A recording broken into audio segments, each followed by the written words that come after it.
basically that's it. College is a scam. College is a scam. I do believe in it, but I don't want to 100% promote it because college is a huge scam.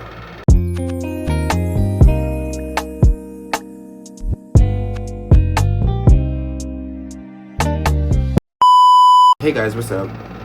This is Eli here, and today we are going to get into a little bit of things, but before we get into things about college and financial aid and all of that, first, I want to say please like, comment, subscribe.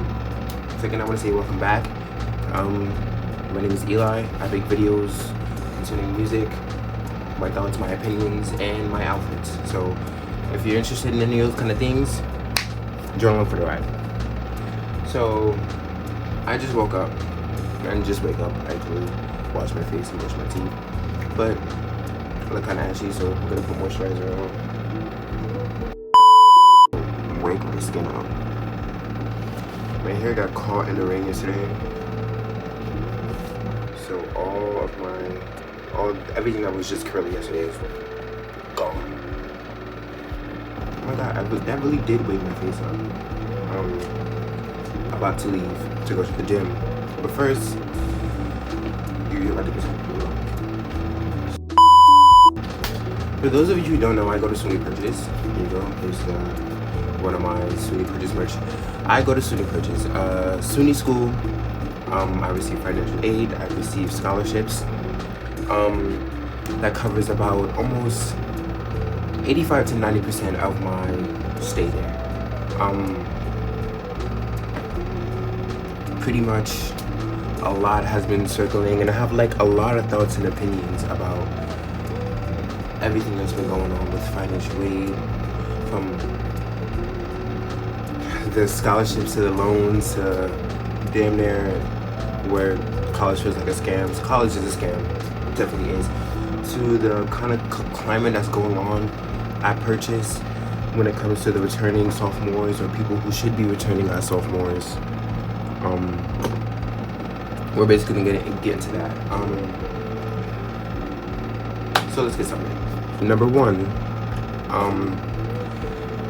just to get it right off the bat, there are some students, there are some people who are supposed to come back as sophomores, but they were told over the summer that they were dismissed from the college. Being that basically means when you're dismissed from a college, you can't come back. And they told him this from my understanding, they told him this at the end of the spring semester. So yeah, some people are trying to appeal back into the college. Some people aren't able to appeal back in at all. And there are some people who were able to appeal back in. Some students who were able to appeal back in who are lying on their appeal, lying about going through certain issues, mental health issues, lying about almost anything just to get back into the school, while there are people who are actually going through mental health issues, going through actual issues, who didn't receive much guidance while they were in their first year of college, who are basically receiving little to no help. That's crazy. Now I want to dive deeper into the program I'm a part of, which is EOP, Educational Opportunity Program, which basically means that during high school we didn't do our best. I know I didn't achieve my highest potential during my 4 years of high school. And that's okay. In my opinion, this high school is not really much for me. But this program was set in place so that when you come to college, since you didn't do your best in high school, they were basically going to help you and guide you and make sure that you didn't slip through the cracks, and just basically also make sure that you had every chance to succeed, and if they saw you struggling, that they would help you. Good, right? Except now they are claiming that they can't do anything to help these people who need to appeal. They haven't really did much for these people while they were actually still enrolled and did have a chance to fix the reasons why they are getting an expulsion from the college, and now they have to scramble over the summer about what are they going to do in the fall to achieve a higher education. all this to say, it just seems like this lack of guidance is just like a ploy to just keep underprivileged, non-white kids out of an opportunity of higher education, which is crazy because the program that is supposed to help us, the educational opportunity program, is an educational opportunity program, yet they are not giving us an educational opportunity. That's kind of crazy. And then a state school is not helping people who are from the state, who live in either New York State or New York City, stay in the college. That's kind of crazy. And believing the lies that other people are appealing. If you are not accepting appeals because of mental health, or you're not accepting appeals at all, then why allow people to lay out all of their reasons as to why they couldn't do anything, all of their reasons why they couldn't make assignments or make it to class and anything, just to say, you know what, we're still not going to let you in? Why allow a child to trauma dump on like that? Why allow a person to do that? Why even ask for that information if you're just going to take it and be like, well, upon further like looking at it, we just don't believe you, and we're just not gonna let you get into college. Me onto like another point about an experience I faced in college. I couldn't make one class. I couldn't make one class because I had work or whatever, because I wanted to do an extra thing for work or whatever. A professor was basically like, although I do support people working while in college or working through college, it's your responsibility to be here and this and that, and basically just like not shitting on me for not showing up, but just basically being like, well, you know you're supposed to be here and college should be your first priority and this or that. And it's just, I say that experience to say it's like yet another experience in which people are expecting, like, okay, so what, you want me to miss work just to make your class? To make your 1 hour class, you want me to miss work? Are you serious? Then it just really shows like setting up the expectation that if I don't have this job, I can live my life properly and just go to college, which I wish I could do, but it's just not realistic.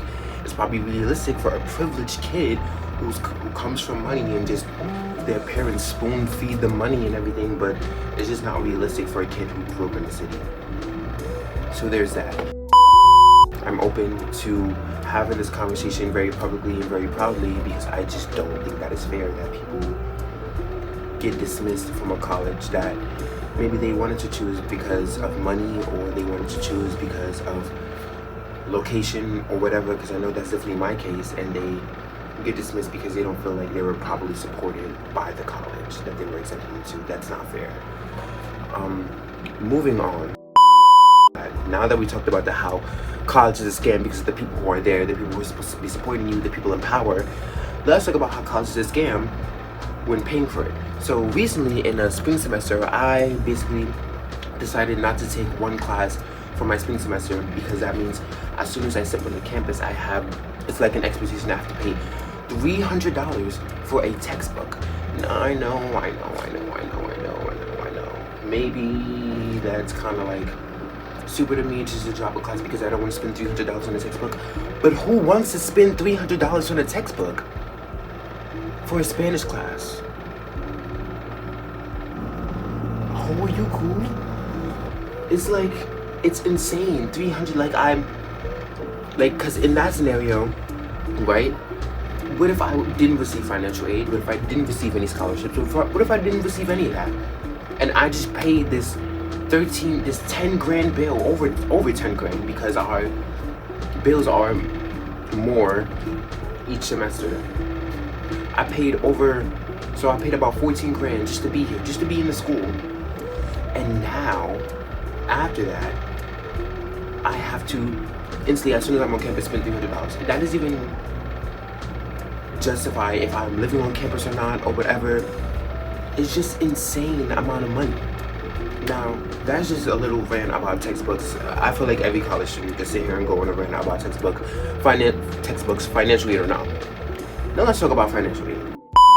What is financial aid? Financial aid is either government loans that you do not have to pay back, not government loans, government funding that you can use for school that you don't have to pay back, state funding that they give you that you don't have to pay back, funding that the school gives you that you don't have to pay back, or loans that the school gives you that you don't have to pay back, or funding from the government, or loans from the government that you don't have to pay back. All of that is just financial aid. It's aid financially to help you pay for college, right? Let's break down why I think financial aid is an other factor into why college is a scam. Number one, last year I took out $3,500 in loans, right? Because they offered $3,500 in loans that won't start getting paid interest until I graduate, and then $2,000 in loans that won't start getting interest until I graduate. Right, good, right? It's the perfect amount I needed with my scholarship and everything. So basically I just needed the extra $3,500 that I just didn't feel like paying directly out of high school. I would happily pay it now, but directly out of high school just doesn't seem like the smartest move. Now they lowered like the amount of TAP I got. TAP is a tuition assistance program from the state. So if you're a New York State student, you can apply for TAP. They lowered the amount of aid I got for that. Maybe it's because it's not my first year, or I don't know. But now I have to pay an extra $1,000 or $2,000 in college, right? So you would think that, oh, okay, it's not too much, right? But they lowered the amount of aid I got. The school also lowered the amount of free aid that they're giving to me by about $700 each semester. So that's another $1.4 thousand. So that's about $3,000 they're already taking away from me in aid. But here's the kicker. In loans that the government is trying to give me,